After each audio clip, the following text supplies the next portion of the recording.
Good morning. Thanks for joining us. Let us know if you can't hear anything or if we've got any audio issues, please. But my name is Steve Nebbia. I'm a partner here at Lutz. I lead our outsourced accounting group. And I'm Joe Donovan, and I'm on the tax side, also a shareholder. Thanks for joining us today. We're going to talk about some accounting basics. We're going to use an example.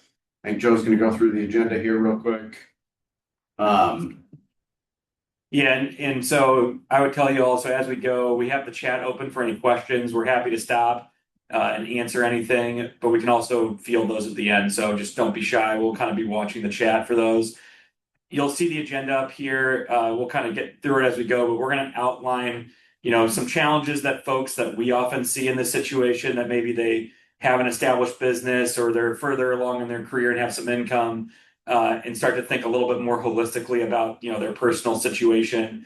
We're going to do a little case study. Steve's going to run us through some of the core reports that you see like in your business, like the balance sheet, P&L, and cash flow statement. We're going to kind of think of those in the context of what it means for a person and for a family as well.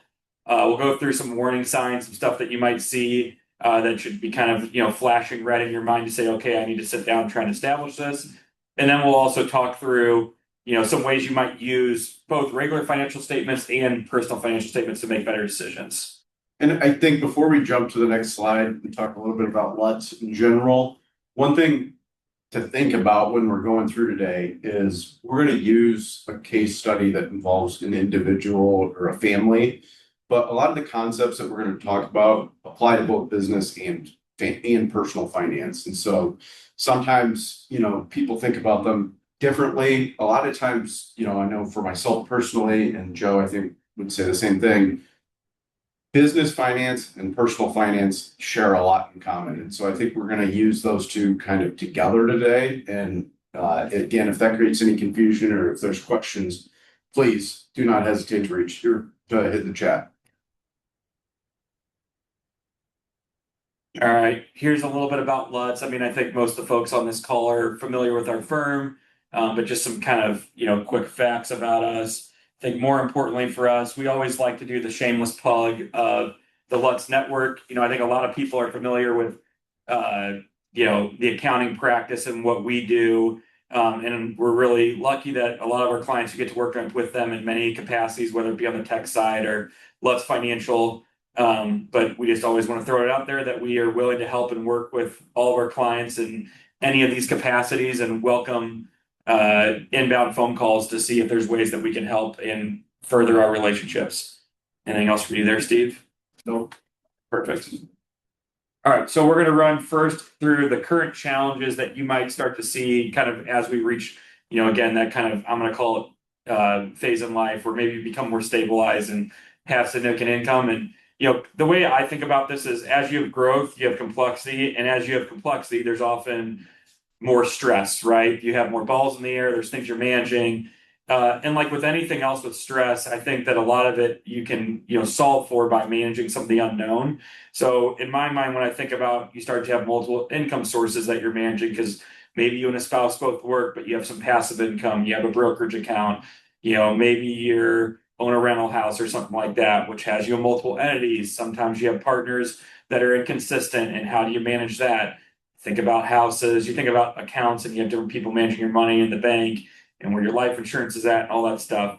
And it just comes to, when you have more things that you're trying to manage, the best way to combat that is to be organized and have consistent measurement. I think it's important that if you can come with a real clean picture, I think the stress comes down measurably pretty quickly.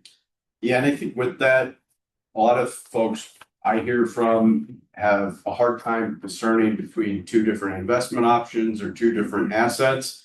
And I think a lot of times when you use standardized reports or use a certain way of looking at investments that's standard across all types of investments, it becomes easier to discern which one of those might be a better option for, the client. And somebody with more money is going to have more of those opportunities. And so as people grow in their careers, they're going to have opportunities to get into different investments. And it's important to have a framework to look at that where you're using similar characteristics to look at each investment opportunity. Yep, 100% agree with that. All right, so this is our case study that we're going to run through. So this will be kind of a consistent set of facts we're running through. We have David and Emily, they're 48 and 46. They own a manufacturing company. They have a business that's valued at 3.1 million bucks. It's got, 4.1 million bucks in asset value, less than debt. They got household income of 620 grand a year. They have a house and a couple of rentals. They got investment accounts with 1.3 million in them, retirement accounts with 1.1 million, and then they got mortgage and business debt too. And like the one thing I'll say is Steve and I were running through these slides, the last couple of weeks that initially stuck out to me that I think is just a good thing and, helps us, to Steve's point, get a framework. When you talk about business value, to me, I think, okay, what is that business worth in my hand? So not the gross assets, not how many cars and inventory and cash we have in there, but, that less the debt. And I think it's kind of always rings true to me. You see people, online or when they're talking about the health of their business, they always say, oh, we have this much in income. And they're always referring to gross sales. And, gross sales is not relevant. It's an important number, obviously, but it matters what you net, what you make at the end. And I kind of think of business value the same way. We're not talking asset value here. We're talking the true equity. If we have a large business with lots of assets, but it's levered with bank debt to the hilt, the fact that you have $100 million of assets doesn't matter if you have 99 million of debt, versus you have a business with almost no assets, but has some goodwill that's worth 5 million bucks and no debt. You can see why one of those might be better than the other. So we tried to kind of make that a little clear here in what we were, getting at with the business value. Anything from you there, Steve? Good. Okay. All right. So again, this is a very typical set of facts that we see. For David and Emily, their challenge isn't making money. It's answering the questions like, where's our balance sheet going? Are we getting wealthier? Can we afford another investment property, or should we look at something else? Should we put more money in the market? How is our balance sheet balanced and allocated? What's an appropriate amount of cash to keep around? Are we taking on too much debt? And I always think about in that question, is it the right debt? There's definitely good debt and bad debt. And what happens if our business slows down? So again, I think that in my perspective, David and Emily, just taking the time to ask themselves these questions, I think is super healthy. And I think we all get very trapped in kind of the recurrent nature of our jobs, owning our businesses. And it's important to take some time to do a little reflection, say, okay, business appears to be doing well, but where are we at personally? Are we heading in the right direction? How reliant are we upon the business? And are there things we need to be doing to make ourselves less reliant upon the business? All those type of questions. So again, these are great questions they're asking. And these are also questions that as your Lutz representatives, we love to discuss with our business owners and try and help them think strategically through these kinds of problems. Yeah, and I think the ages that we're using for this example, 48 and 46, we see a lot of folks come to us with these kind of questions when they're a lot closer to retirement age. And I think the fact that we're using a little bit of a younger client demographic here at 48 and 46 is a good thing. The earlier you can get in front of a Lutz person or a professional with these kind of questions, the better off we're going to be. You've seen compounding interest. Everybody's aware of that concept and how over time, the more time you give yourself to invest in something, the more valuable it'll become over time. And I think if you're asking questions like this, maybe the numbers aren't as big as the example we're going to use today, or maybe you don't feel like you're, at the full earning potential you have. That doesn't necessarily mean it's not a good time to go talk to us. I think you should have these conversations early. It'll help you make better decisions early, which will compound and snowball over time into really valuable assets at the end of the day. Yeah, it's like the best time to be strategic is always yesterday, so yeah, it's like start when you can. Okay, so where things break down, we're kind of, in my mind, it goes back to you have a lot of balls in the air and things aren't clear to the folks running the balance sheet. So personal and business are blurred. Maybe there's some personal expenses running through the business. It's hard to separate what belongs where and kind of what category things fall into. Different information lives on different systems. You got a different bank from your brokerage, that the CPA doesn't always see. There's not a consolidated view. The reporting can be inconsistent. I mean, Steve talked earlier about trying to define a framework. I think having a consistent framework under which you evaluate the health of your business, the health of your personal financials, the way you underwrite and think about a new investment opportunity for a rental house or buying into a small business or doing a syndicated real estate deal or whatever, having a consistent framework under which you can view things makes your life a lot easier. And then decisions rely on partial data. I think that, often there's just different periods here and you get data at different points in time and you never actually just consolidate the whole thing. So one of the things that Steve's going to run us through here in a little bit is actually kind of taking a consolidated look at your personal financials and how that works with a business. And that's what I would say here is where things break down is when you don't have that consolidated picture. And that is something that Lutz loves to help people with. We love to try and help folks think through not just their business, but their personal balance sheet, and make sure that all the pieces are working together correctly and that they're considering the full picture. So, something we love to work on. And I think the more you consolidate things, again, the clearer the picture becomes, the less stress, the easier to manage. Yep. Okay. And why it matters. I mean, look, if you don't know where your liquidity is, you can get in a pinch. You don't understand your debt, and when maybe a big note is terming and where the actual draws on the line of credit have gone and why it keeps going up, why your cash isn't building. Again, I think financial statements for me, the part that I've always loved about accounting is that there's this natural check of, are we in balance? If not, we know we're not accounting for something. I think that when you think about your personal financials, you can kind of tie these things together to try and make sure that you're capturing everything and you can, plug those holes where you're like, oh man, I didn't realize we were wasting this much money on that. Or this is a priority, so we need to be really diligent about a cash build so that we can afford that vacation or the next car or private school or whatever it is. So I think, again, I just look at it and say, more clarity is better, being organized is better, and it just allows you to plan and prioritize your personal financial life. Yeah, I think we see a lot of people define kind of their health in terms of finances as what's in their bank account.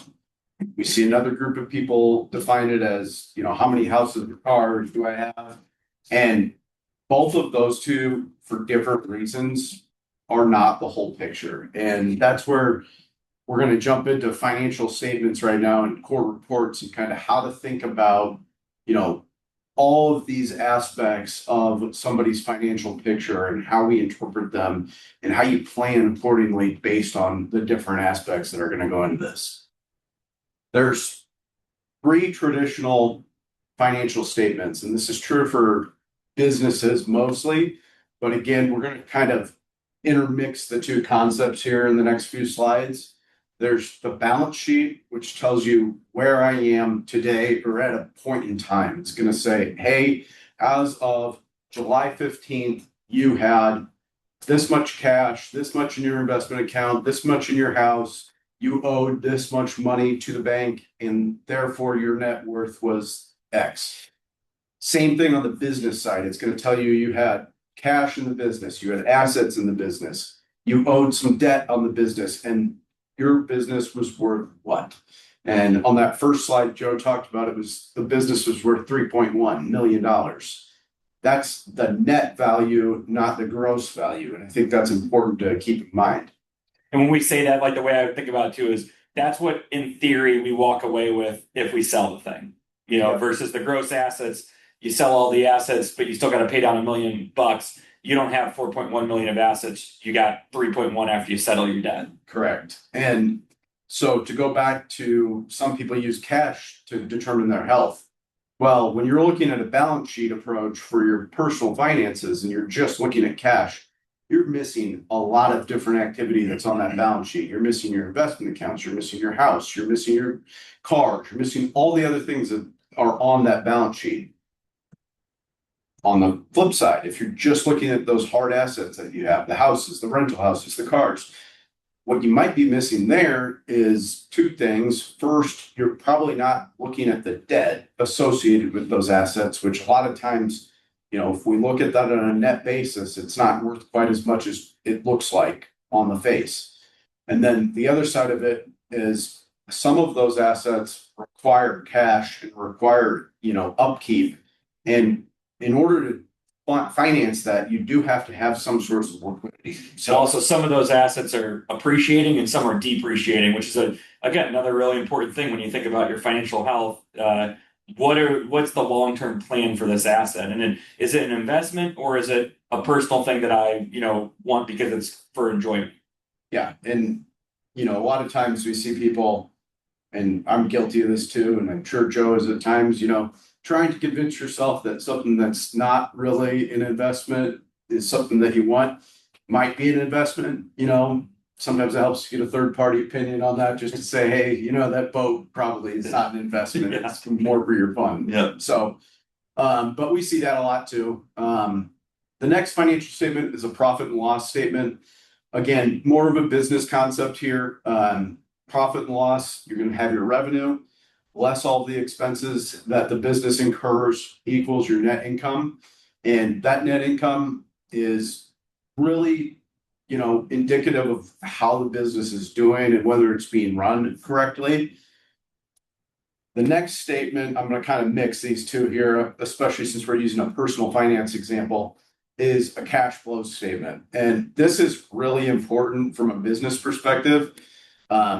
Also really important from a personal finance perspective. And I'm going to come back to that personal finance perspective in 1 second. But from a business perspective, the cash flow statement takes net income and converts it into cash flow. So a business might sell a bunch of, items to a customer and the customer owes them money. It's accounts receivable for the business.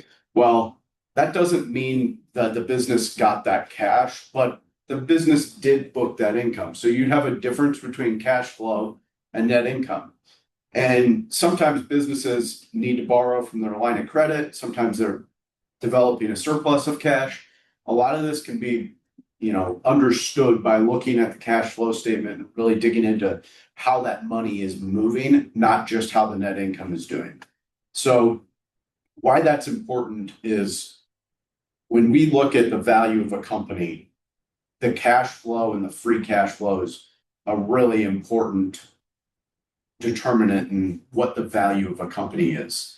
When we're looking at personal finances, I think about the profit and loss and cash flow statement almost combined, because yes, you have credit card debt. Yes, you have potentially a HELOC or a line of credit that you're using for personal finances. But a lot of times in our households, we're managing our households on a cash basis. And so when I look at these two, I think a lot of people call this your budget, combined. It's my cash budget for the year. I'm going to take what I make. I'm going to save some. I'm going to spend on my needs, my mortgage. I'm going to spend my electricity, my food. And then I have a little bit of discretionary, which I can spend X, Y, and Z place. And if there's leftover, we can decide what to do with it. And that's a personal budget for a lot of people. And it's really a combo of the cash flow and profit and loss. From a business perspective, you break them out because there is, generally speaking, a difference in how you're accounting for the income at a business level. You're not necessarily using cash, you're using accrual accounting, which is going to lead to a different result on those two financial statements. Both are important for different reasons, though. For sure. No, and I think you hit the nail on the head there. And I would say also, like, on cash flow and profit and loss being like a budget, I think that's spot on. I think of a balance sheet personally, like some people might call that a statement of net worth. It is just it's a moment in time. What's my equity? And I also think, there's a comment here about cash flow and showing timing gaps and pressure points. And, I know a lot of us certainly have seasonality to our earnings. Like we get bonuses, or, hey, we're budgeting for a large spend because we have a trip in August or whatever it is, right? So it's important to take that budget and break it out across periods to try and understand when you're going to have, when you might have pinches or shortfalls, and also to be strategic when you're doing those and save in advance and just, budget for them. Yeah. And a lot of people find themselves in that spot with business, especially where all of a sudden we need to make payroll and I've got to go borrow from the line of credit. Well, if that happens too frequently, you really need to dig into a cash flow projection or a cash flow budget and figure out when that, when those tight times are going to come so you can plan a little bit better. All right, the next slide here is a sample from David and Emily of their personal balance sheet or their personal statement of net worth. And I'll run through this real quick, but before I do, I want to talk a little bit about the balance sheet in general from both a business and personal perspective. I think this applies to both. The balance sheet is really where I would spend most of my time focusing, especially on the personal side, but also on the business side. When we look at this, you have cash, investments, retirement, the business assets, the real estate equity, to give you a total asset value of $7.7 million. They owe a $900,000 mortgage, a business loan of $850,000, and a business line of credit of $250,000 for a total debt of $2 million. Their net worth is $5.7 million. When I look at this, and if I'm talking to David and Emily about how they should be thinking about where they're going, or one of the questions Joe brought up earlier is, are we getting wealthier? Well, if you're doing this balance sheet periodically, whether that's annually, quarterly, some other determination of time, monthly, whatever you want to do, watching that net worth number is really going to be what you're going to want to watch in order to determine if you are getting wealthier, if you're putting things in the right spot. Watching that 5.7 turn into 6 and then 6.5, that's what you're going to want to see over time. And that's really where your focus should be. Yeah, I was gonna say to that point, like I kind of think about I know budgeting is extremely important, especially when you don't have a lot of room. But like in my mind, I get to a point where I stop worrying about the budget so much as long as my net worth is doing what it should do. And you got to be a little careful there because, you think about the environment we're in right now and how the market's performed over the last 3 years. It's probably pretty easy right now for people to be feeling pretty, high on the hog.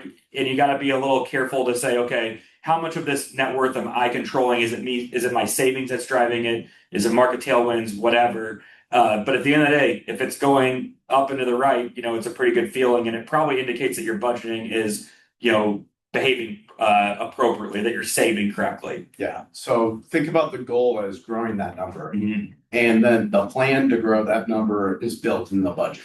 And so when we're looking at the profit and loss side of things or the budget side of things, this is really where we're going to come and say, all right, how are we going to grow that number? What are the moves we're going to make to ensure that that keeps growing over time? We got two examples here. One is a very simplified example of a profit and loss for a business, used for this particular example with David and Emily. And then the other is more of that personal budget or cash flow statement. The profit and loss for a business has business revenue minus business expenses. As I said, this couldn't be a more simplified version of the profit and loss. Most businesses are going to have anywhere from 20 to 100 lines on this with varying degrees of detail in expenses and even income and all sorts of different items on there that they want to see detail about.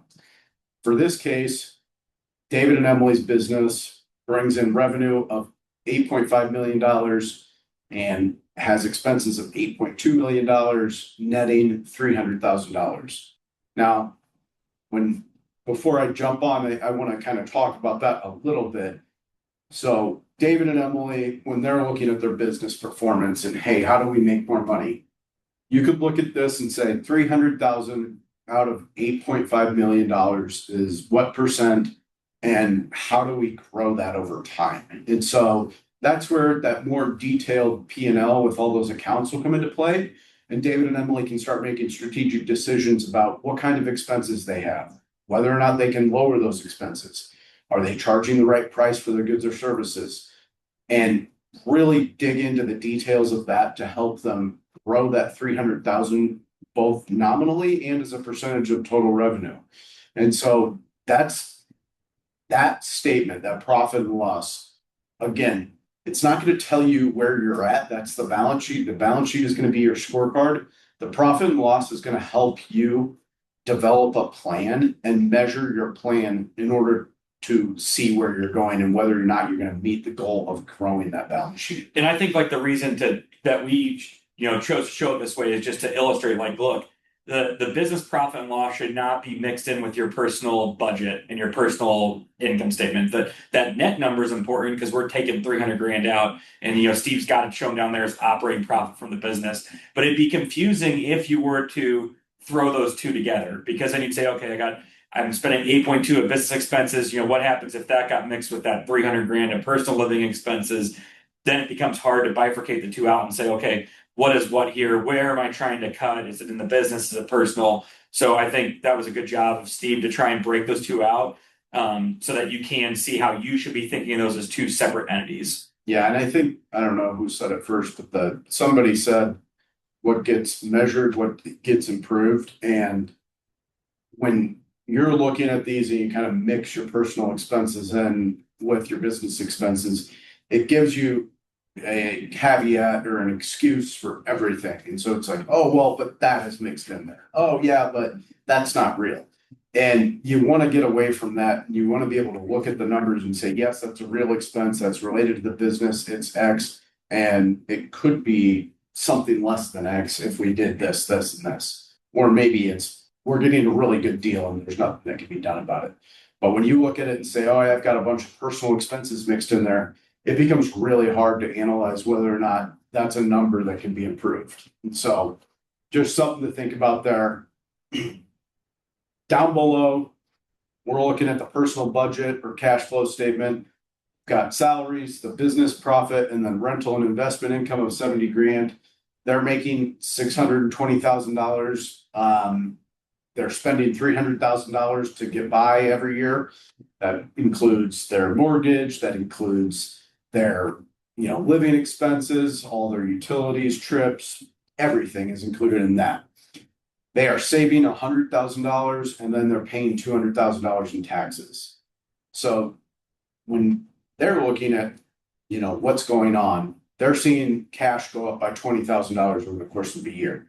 And they might be saying, well, geez, we're making 620 grand, but it doesn't feel like we're getting ahead at all. And that's where looking at just your cash balance can really be tricky, because they are saving $100,000 here. And they're not giving themselves credit for that if you're just looking at the cash change year over year. And so, is $100,000 the right number for them to be saving? I don't know. We should, dig into that more, but they are saving that, and there is a little bit of leftover there. But if you're just looking at that leftover, you're not measuring that properly. Alternatively, let's say that they were saving zero and they only had 20 grand left. That would tell us something totally different. And so you got to be careful with looking at cash and just where that's going as how am I doing financially. And like in a personal budget, you would go through to like that $300,000 number, like where my head went when Steve and I were talking about this the other day, is I would go look at that and say, okay, what is that per month? And then what makes up that monthly component? Is it consistent? Is it not consistent? I mean, you look at that and think it's like a pretty disgustingly high number, but also, maybe they just got a new house and they're doing big repairs, or maybe they were budgeting for a renovation. They decided to pay for it in cash instead of borrowing more debt, or whatever it might be, right?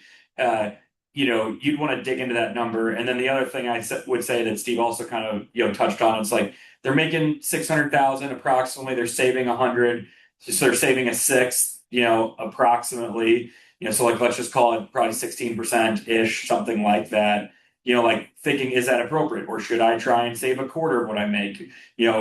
Having someone strategically think with you, okay, if I am worth, whatever Steve had us on the balance sheet and I save $100,000 a year, where does that put me at 60 if I'm trying to retire at 60? Where does it put me at 70? Like that's the math that you start to get into real financial advisory, that having the right financial advisor, having the right accountant can really help you make sure you're setting the table appropriately. Yeah, and I think that's a financial plan. And that goes into that retirement discussion, that goes into goals, that goes into all the long-term moves that are being made to ensure that later in life, David and Emily get to do what they want to do. And I don't know if $100,000 is the right number, because I don't know what their goals are.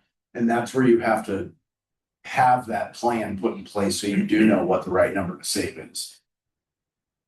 Okay, we're going to run through some warning signs here. Again, I think a lot of these are pretty common sense, but it's just things that you should be thinking. If you're seeing these things, again, to the point earlier in the conversation, like you'd see some flashing red in your mind of like, I need to address this. So your income's strong, but cash is consistently light or tight, and that could be something where maybe you're redeploying the cash to savings too quickly, in a great situation. But again, you always want to have that buffer, or it could be hey, no, we have major lifestyle creep here, which I think is very typical that you see, as people start to make more money. There's that, the kind of the old keeping up with the Joneses. It just naturally happens, and it can be really hard to put that genie back in the bottle. So it's like trying to be diligent as you start to spend more and thinking about where that leaves you if the business gets tight and whatnot is important. Net worth stall, to me, that's the most important one. And again, there's certain things you can't control, like if there's a 2008 Great Recession happens, your net worth is going to go down,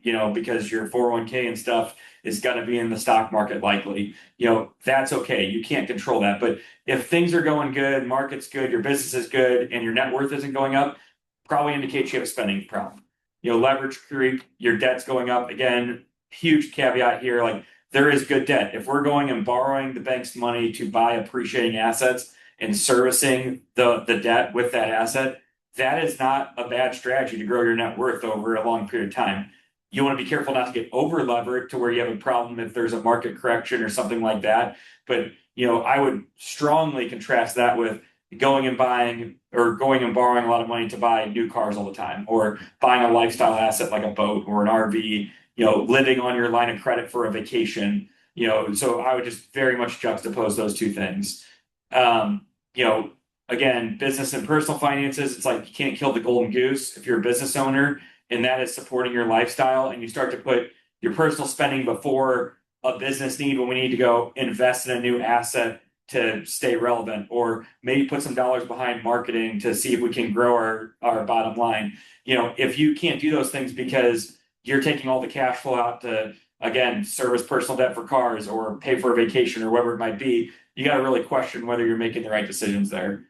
I already kind of talked about lifestyle creep and expenses going up. Tax surprises, that's something we love to help people with. Businesses are seasonal, both, during the course of the year, and they also just have ups and downs, and trying to manage your tax bill to create cash flow transparency, I feel like is like a huge part of my job, certainly as a tax person. And low liquidity, again, that isn't necessarily a bad thing, but you want to manage liquidity to make sure you have an appropriate amount for where you're currently at and that you're not finding yourself in a pinch. Okay, and again, this kind of goes to that, green, yellow, red, healthy. Cash reserves growing, again, within reason, because we'd like to see people deploying the cash into good investments. Positive monthly cash flow, that's good. Indicates that there's not heavy seasonality and that you're not going to run into a big surprise. Net worth increasing, we've already touched on that. So needs attention. Cash reserves are going down. It's like, okay, are we doing something that's not sustainable? Inconsistent cash flow, again, I take that one with a grain of salt, because if it's positive, that could just mean seasonality. You might have bonuses. You might be in a business like ours where we have a good chunk of our revenue comes during our, busy season in the spring. There could be a lot of reasons for that. One thing with the inconsistent cash flow, inconsistent and understood is okay. Inconsistent and not understood, might want to get a handle on that. For sure. Yep. When it's planned for, it's totally okay. That's a good way to put it. Debt balance is increasing. Again, needs attention, because if it's for the wrong debt, I would say it's in the take action side. If it's for the right debt, it's in the healthy side. But you just need to be monitoring and saying, okay, how much do we owe the bank? Do we feel good about that? Net worth stall. Again, it's like if there's a reason for it, fine. Like maybe you're in a new season of life, you have heavy expenses for a period of time. That's okay. But it's like one of those things that you want to monitor it, because that shouldn't be the ongoing game plan. Unexpected tax bills, again, it's just something that just leads to stress and anxiety. You don't want to be wondering where you're going to be at in April, and getting ahead of that could be a very healthy thing. So take action. If you're struggling to cover expenses, you're borrowing on your line of credit, or borrowing on credit cards to maintain lifestyle, net worth going down, you consistently have negative cash flow, and you don't have a way to meet your tax obligations. Those would all be things that you want to address as soon as you can. And just again, I know that it can be kind of a challenge when you feel like you have any one of those 5 things, but you just need to take a step and say, okay, how are we addressing this? Like, and you can make incremental improvements. It's not like there's going to be a light switch. There's no easy button here, but it's just like, okay, we know we have this issue. How are we going to start to reverse course and try and get back to a spot where we're, heading towards financial health? And that goes back to the budget being the tool. That's the roadmap to how do we fix this? We see net worth stalling or declining. Great. Well, we need to do something about it. Let's go to the budget and let's put some numbers in and figure out how we get that to be a positive number at the end of every month. Yep. For sure. All right, I think we got to pause here for polling questions.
We had one panelist question asking us to, kind of talk about and maybe define goodwill a little bit. So, Steve, I'm just going to take us back to the balance sheet. Yeah, that sounds good. And then I'll let you kind of roll if that works.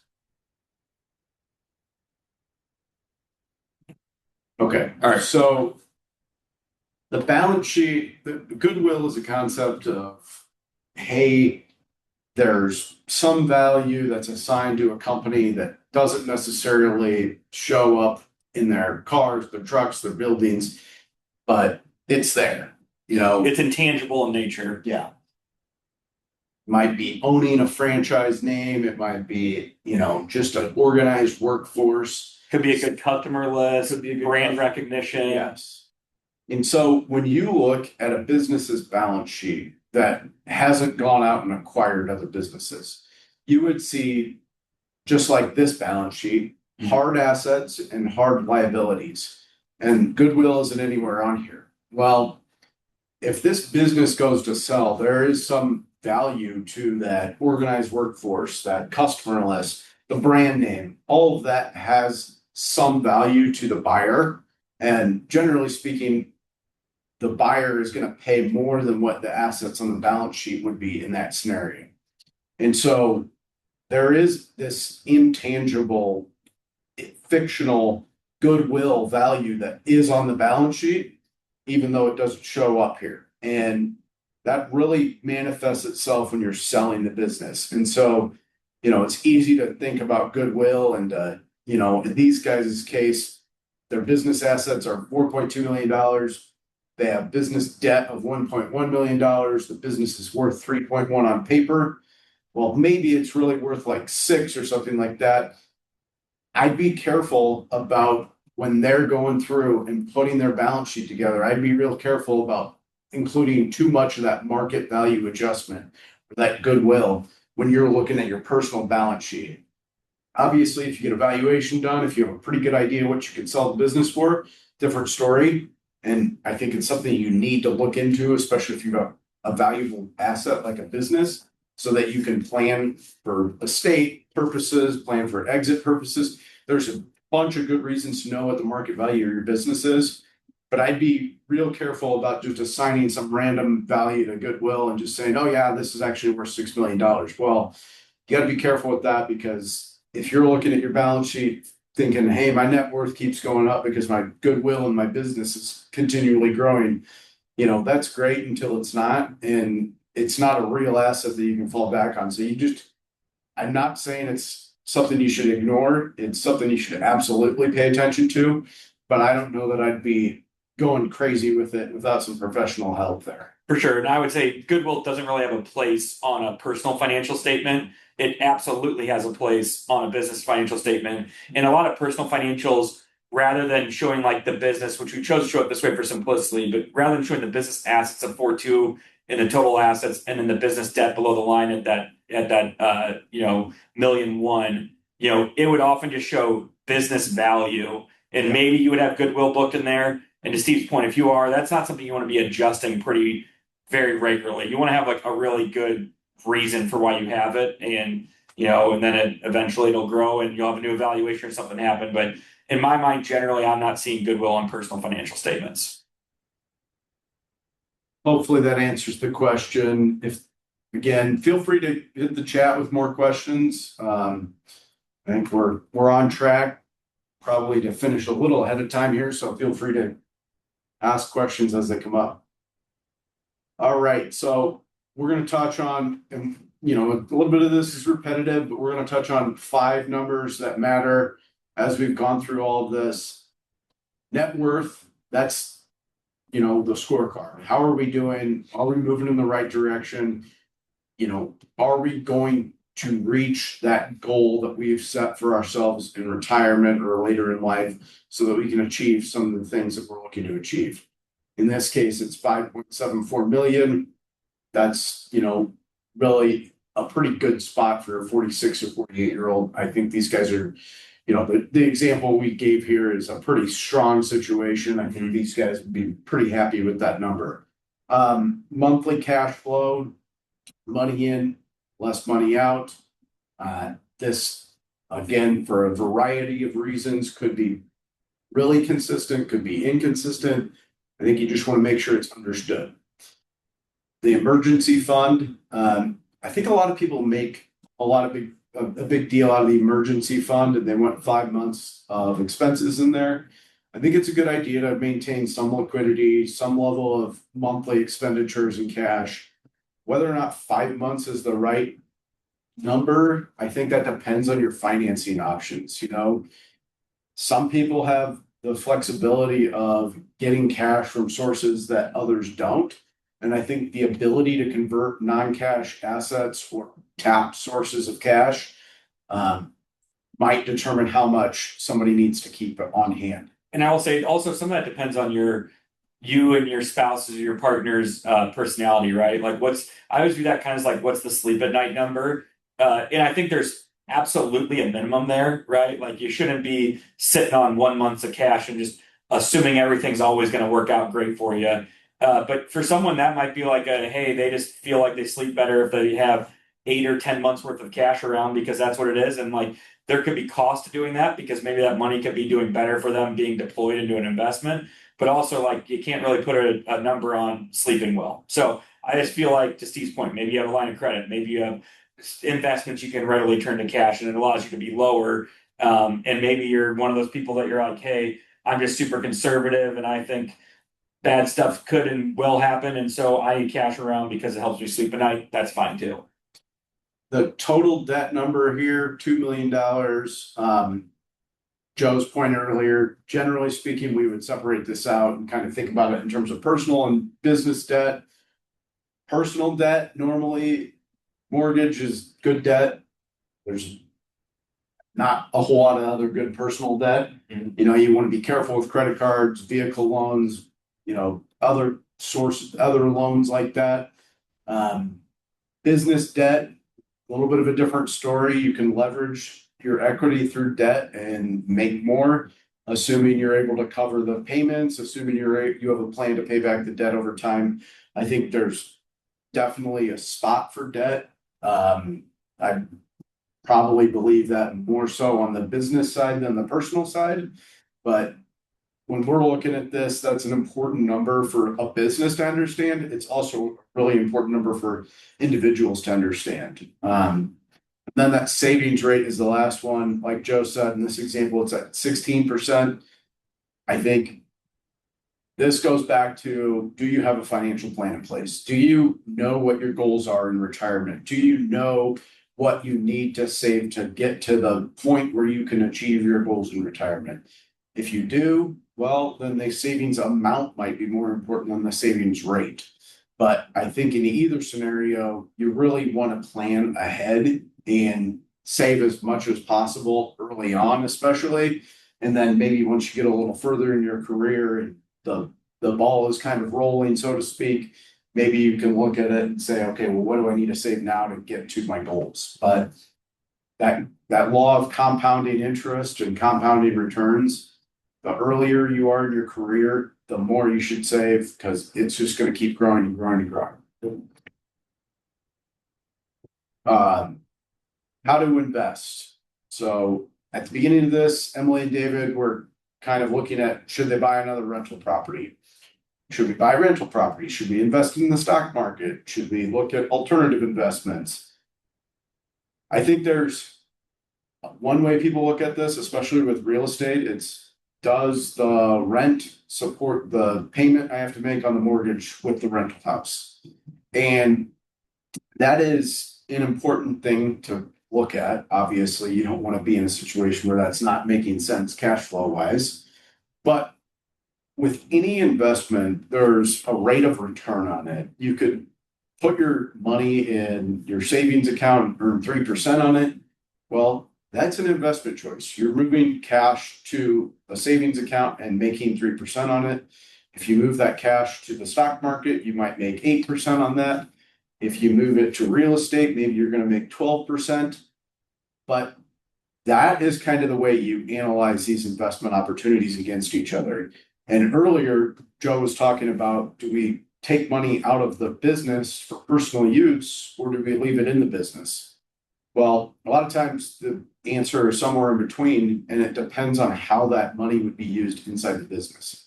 Is the use inside the business going to return something greater than the return we would receive if we took it personally and invested it however we were going to personally?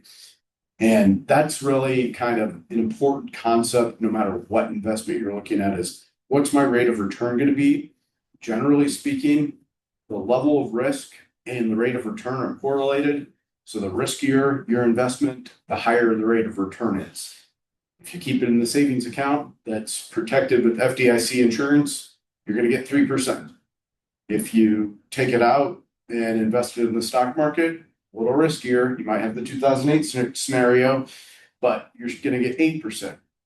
If you take it out and put it in real estate, you should expect to earn more than 8% because owning one piece of real estate in a secluded market that has all the issues that one building could have, or multiple, whatever one real estate investment could have, should bring more risk to the table. It does bring more risk to the table. Therefore, it should bring more return to the table. You should expect to make more on that. That's not saying that real estate is a better investment than the stock market. To Joe's point about sleep at night factor, one of those you never have to worry about. A lot of people do worry about the stock market, but it's really out of your control.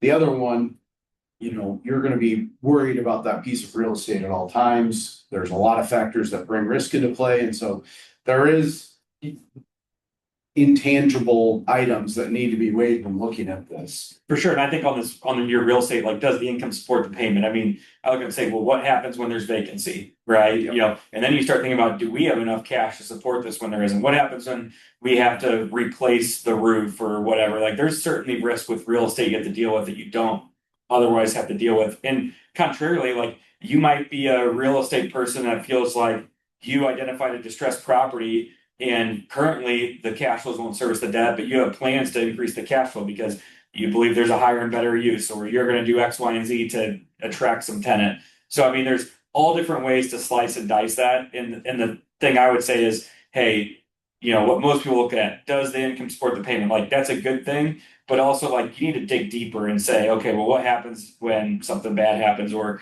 are there ways that can increase the NOI that makes us look better? There's lots of things that you want to dig into there. So there's just deeper questions. Yeah, and 3 things we have listed here. Net worth impact, I think we've talked a little bit about that. The ability to finance unexpected costs should really come into play when looking at real estate.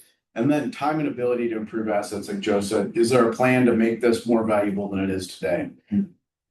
So in this example, David and Emily want to buy a rental property for $850,000. They're going to put a down payment down 20% or $170,000. What does this do to their balance sheet?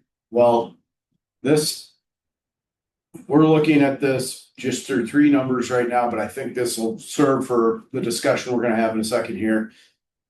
Before they purchase this house, their net worth is 5.74. They take $170,000 of their liquidity and take on $680,000 of debt to buy the $850,000 asset.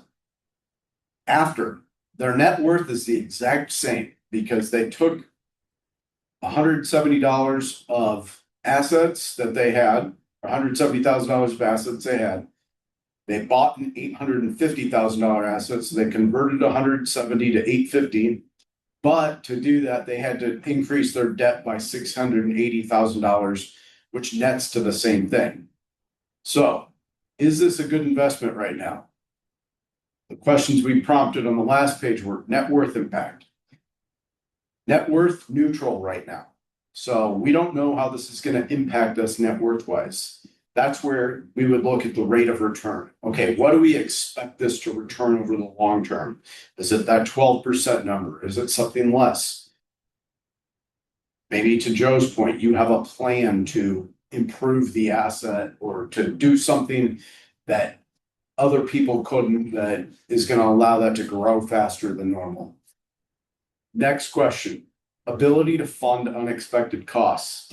Now, liquidity is a term that generally means cash. And so you look at David and Emily's cash situation here, they went from having $240,000 of cash to having $70,000 of cash. Well, their annual expenses were $300,000 to keep themselves going. And so if you think about this from, hey, how many months is that for them? That's a little over 2 months of expenses for them. So they're a little tight on cash right now. They don't have a lot of reserves. If they had to put a new roof on this house for $50,000, it would be a really tight situation for them. So their ability to fund unexpected costs in this scenario gets really complicated for a period of time until that cash goes back up. Yep. And then the ability to improve asset value. I think we've talked about that a little bit. Generally speaking, if you have to pay somebody to do all the improvements you want to do to a rental house, you're probably going to lose a lot of the value you're creating through those improvements. So unless you have a good source of reasonably priced labor, you're able to do a lot of housework yourself. I think that gets a little complicated when you buy a house that needs a lot of work. I guess, and my thing would be, I think the thing I would draw from this slide would be the net worth doesn't change immediately after. Like, we're just reshuffling items on the balance sheet. And the question is what it does for your net worth a year from now, 5 years from now, 10 years from now. And that's making an investment decision at the end of the day. It's thinking through what potential this has. But when you're buying a new house, whether it's personal or not personal, or buying a vehicle, like generally speaking, the net worth doesn't change the moment after you buy a new car until you drive it off the lot, and then the asset goes down and you still have the debt. So I think it's thinking about what this rental house can do for them. That is all we have prepared for our example today in our slides. If we'll take some questions now, if there are some.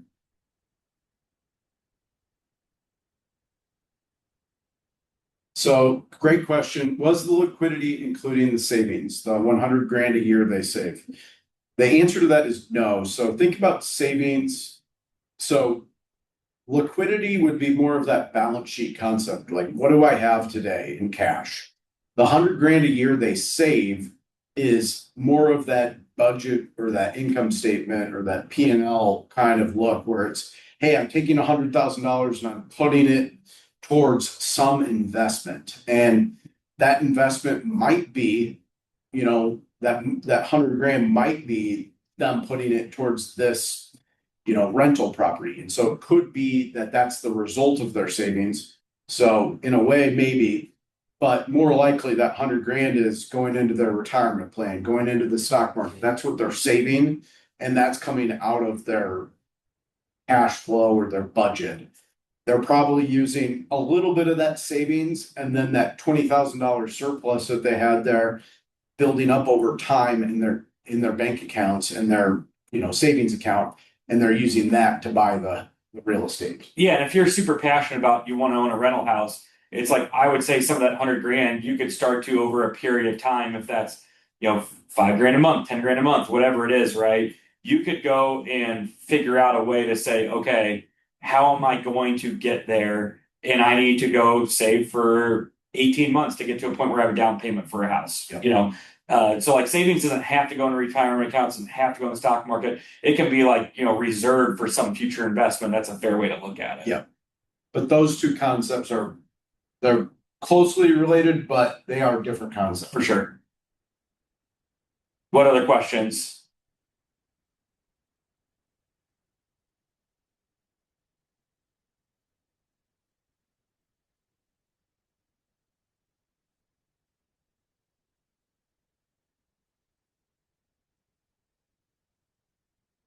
We have a question about, is there a minimum net worth to begin working with Lutz? No, there's not. I would say if you've got selling businesses or investing in businesses on your mind, reach out to one of us or reach out to somebody here at Lutz that and we'd be happy to help. At a minimum, if we can't help you, we'll get you to somebody who can.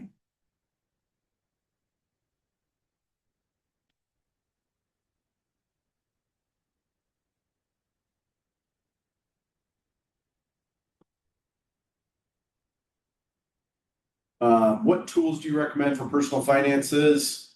I know there's what is the one that Intuit has now? Yeah, I'm trying to think of what the name of that one is too.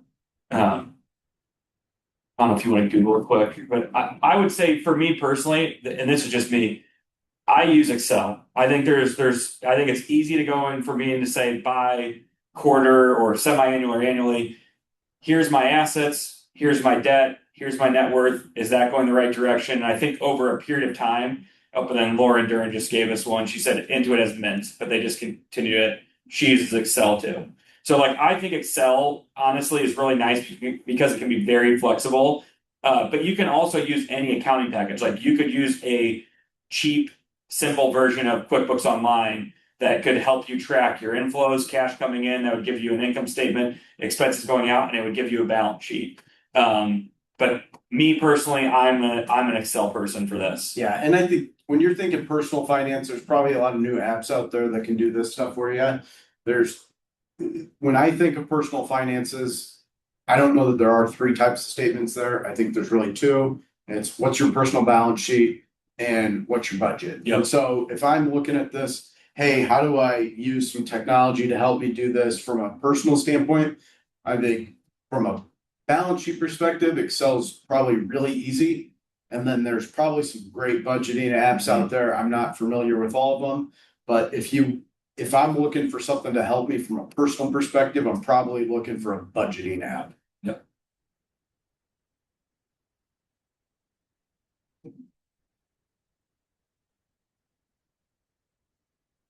All right. We appreciate everyone's time today. Like we said, don't be shy to reach out if there's things that we can help you with, and that obviously pertains to this presentation today, but also to all the other great services that Lutz offers. Thank you, guys.